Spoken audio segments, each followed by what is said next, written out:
Hi, my name's Marquis Walton, and I was 17.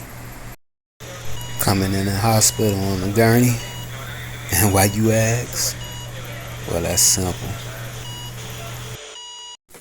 On June 16th, 2019, I was shot several times. The cops tried to label me a gang affiliate, but in reality, I was about the furthest thing from it. I know I got you wondering, like, why is he speaking on himself in the past tense? Well, this the answer for that. A simple one, really. It's because I died that day. I was the second oldest child of 4. Our mother, Brenda Charles, and Roosevelt Walton, our dad, were a family going through everyday struggles of crime, poverty, which flooded most of the minority communities in Chicago. But my parents would not let where they came from define their children and who or what they could become. My dad taught us strong work ethic and to respect everyone that we encountered, not only in our neighborhood, but anywhere that we would find ourselves, teaching us not only to respect ourselves, but others. That includes law enforcement.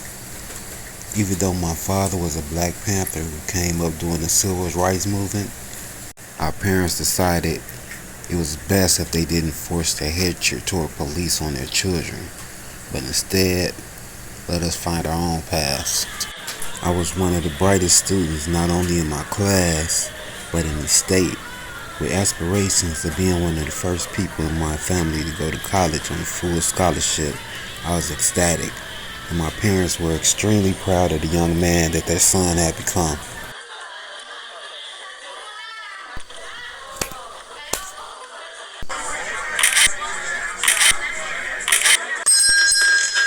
While walking home from the store, me and my younger sister Jasmine were approached by 3 young men who we both recognized from our school. I can tell that Jasmine felt a sense of unease as the group approached us. One of the boys asked me if I was the kid from Mr. Stern's class, so I told the boy that I indeed was.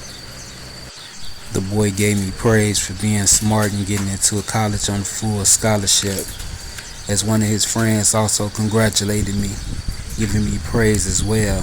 But the third boy wasn't so enthused to show me any admiration for my accomplishments. Instead, it gave him all the more reason to get in my face about it, calling me out my name for being smart and taking full advantage of our educational system. The bully tried tearing me down, but I didn't let his words, no matter how harsh they were, bother me, like the young man thought they would. But Jasmine would then jump in between us, trying to defend me. Jasmine and the young man would exchange unpleasantries, at which point I grabbed my sister around her shoulders, holding her back while the bully would yell at her, calling her out her name. Hopped off the porch, into Vietnam, niggas thirsty where I'm from, they'll kill your mom. Savages, everywhere I go is getting numb. Niggas shoot us just yesterday, you was all thumbs. In this big city we in, niggas thirsty to win. Hollow spit fire like earth and wind. Extended round drums sing like Earth the Kid. I hear her singing all the time over East and shit. The young man's friends would then get on his case about messing with us and warn him to leave me and Jasmine alone. But instead of them making sure that Jasmine and I went unbothered, they ended up being distracted by a familiar looking vehicle which pulled up at the corner at the end of the block. The car just sat there as the 2 boys watched nervously. They started discussing their plans for escape. Meanwhile, I had grew tired of the man's disrespect towards my sister and I, shoving her to the side, trying to protect her. The boys were nervous about the car because it belonged to a rival gang member, which the trio had beaten up his brother so badly that they left him paralyzed from the waist down, and the doctors believed that he would never walk again. The brother of the paralyzed man was upset and he had promised his brother that their rivals would pay for what they had done to him. The brother sat in the back seat as his friend drove. Riding in the passenger seat was another gang affiliate. The brothers spotted us and pointed us out, including me in the situation. Neither member of the crew tried to hide their identity. In fact, they wanted people to know they did it. They wanted us to know.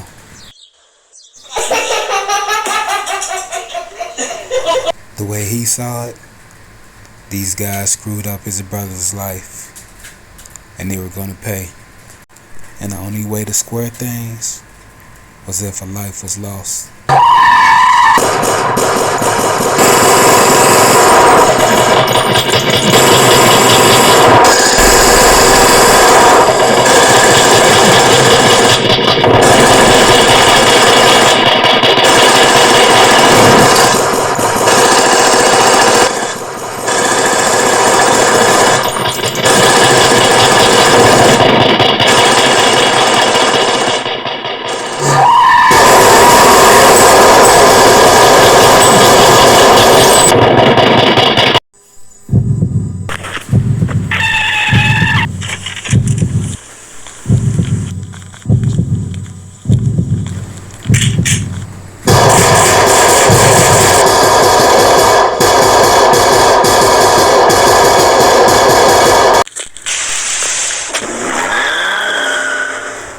A little girl jumping rope with her friends was caught in a vengeful act.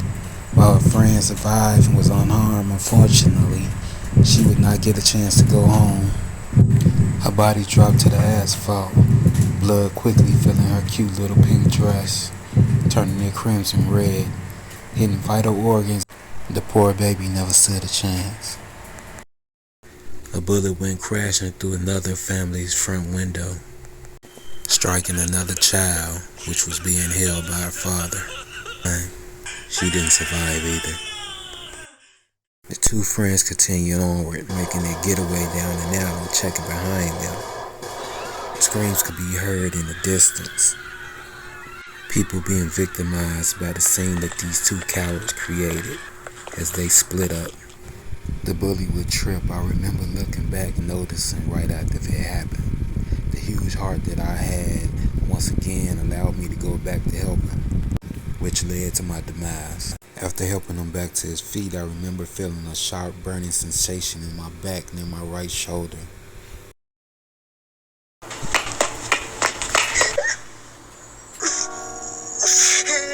That's when I felt the burning sensation yet again. This time it was in my leg, and I now knew what it was. The young man that I chose to go back and save never looked back once. I took several more shots before falling in the grass. Laying there bleeding, my heart started racing. Not realizing it at the time, but the worst part was already over. The next part was easy. Laying there on my back, looking up at the bright blue sky, I remember thinking my parents were going to be mad at me for messing up my clothes. I could hear my father now with one of his lectures. Boy, you think I got money to waste? Cause that's what you're doing. You must think money grow on trees. I remember a tear rolling down my face, thinking to myself how beautiful the sky was. I started to panic, struggling to breathe, looking around, wanting, needing anyone to help me, anyone at all. That's when I realized I was alone. And the reality of it was no one could help me. My heart rate started to drop and my breathing got labored. I could hear it barely, but what was the sound?